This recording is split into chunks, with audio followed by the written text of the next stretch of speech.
Yo, yo, yo, what's going on, y'all? You are now stuck in the web with your boy Spider 301, and I got my dog Abdullah here with me. Yeah, peace of love, fam. What's going on, man? How you feeling tonight? I'm feeling good, man. Glad to be out here for the first time in the DC area. Currently, I'm staying in Baltimore for the week, visiting for a convention. I'm originally from Chicago, West Side to be exact, and I currently live in Vegas. Oh, snap. So you well traveled, my man. You been around. Yes, sir. That's what's up. What city did you have probably, I guess, the best experiences in? It's going to be Chicago because Chicago that's home, my birthplace, and they gave me that foundation. Okay. Especially as an MC. So Chicago, where it's serious and tough competitive competition, that set the foundation for everything I do. That's what's up, man. That's what's up. Are you familiar with how the music scene is out there right now? For me, Vegas is a little bit more easier because it's less known. It's still emerging. But me having massive amounts of experience is easier for me to go on the scene and do my thing. I got a few questions for you. I'm going to ask real quick. So first and foremost, it's maybe a no-brainer, but how did you get your name? Good question.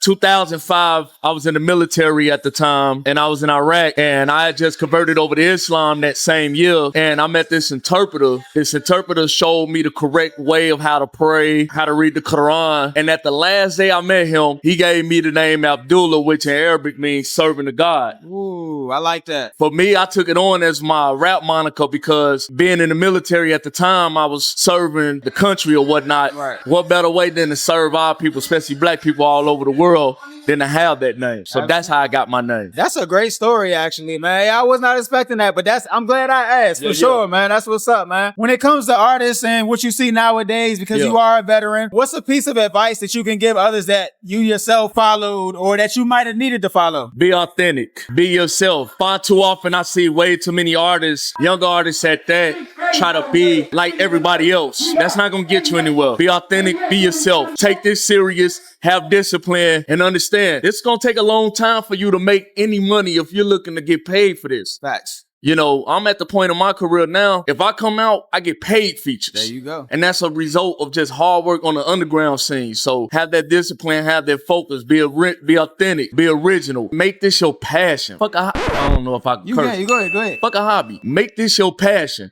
Because you're looking at an MC such as myself who represents hip-hop culture but has been doing this for nearly 30 years. So this is the importance I would like for younger artists to do. Embrace hip-hop culture. There you go. And take this serious. There you go. That's great points right there. Great points for sure. Now, a lot of artists have different methods of how they release music nowadays, how they promote it. What's one mistake that you think you see a lot of artists make when they release their music nowadays? When they release it, they start promoting it after they release it. They'll promote it weeks in advance or days in advance. Then like 2 days tops after they put it out there, you don't hear from it no more. Right. Constantly push.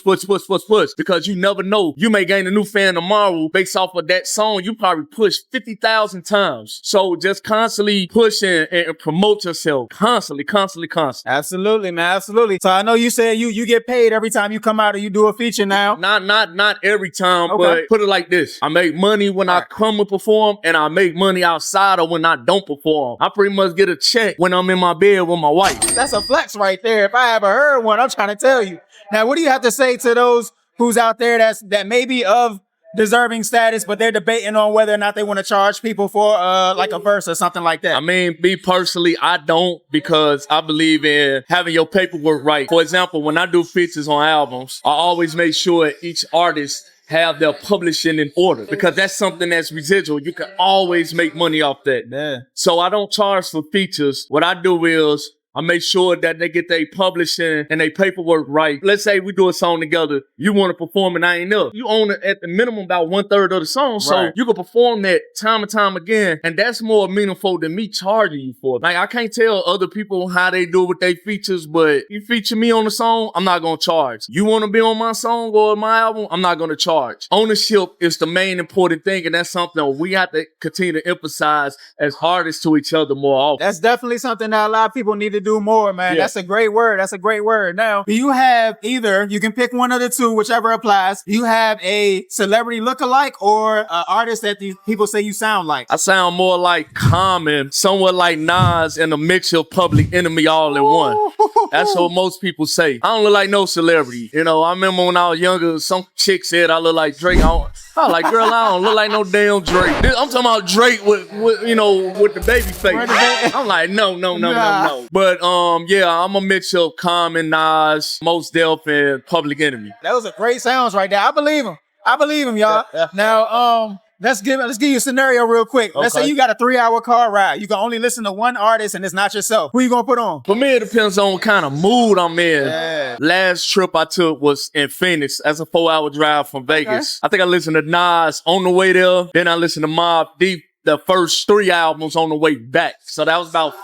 that cover about 3-4 hours. That definitely covered 3 hours. But to me, it depends on the mood. You know, when I'm with wifey, I'm riding R&B. I feel that. I'm riding R&B and I'm singing with her. All right, the last question I got for you, man. When it comes to either you making your music or when you're hearing or both, what do you think matters more in a song? Punchlines and lyrics or storytelling? Depends on what the topic of the song is. The topic of the song dictates storytelling, then obviously storytelling. Me as an MC, I'm always going to push lyrics to the forefront. I want to hear what you say because before I started out as an MC, I was a fan. To me, it's important of what you're saying, how you say it. I love punchlines. I love storytelling. Hell, I love when you crack jokes. It's all about how you deliver it and how nice the beat is too. Right. I think a lot of MCs, they fail on that part or either or. So it just depends on what the topic of the song is. Even if you have a song just talking about clubbing and partying, say something different. I'm 42, so I done heard 100,000 ways in the club. Teach me something different with that storyteller if that's what you want to do. I love both storytelling and punchline. You kind of can't go wrong when it comes to that. Oh, yeah, absolutely. That's what it's built on, right? Absolutely. Absolutely, man. So do you got anything going on or coming up you want to tell the people about?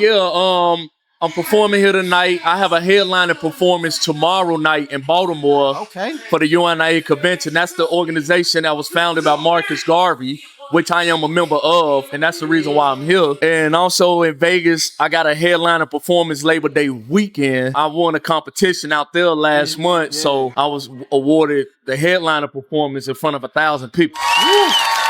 Not to mention, I have a current album out called Race First Theology, and I just hit over 1 million views combined on YouTube with all of my music videos.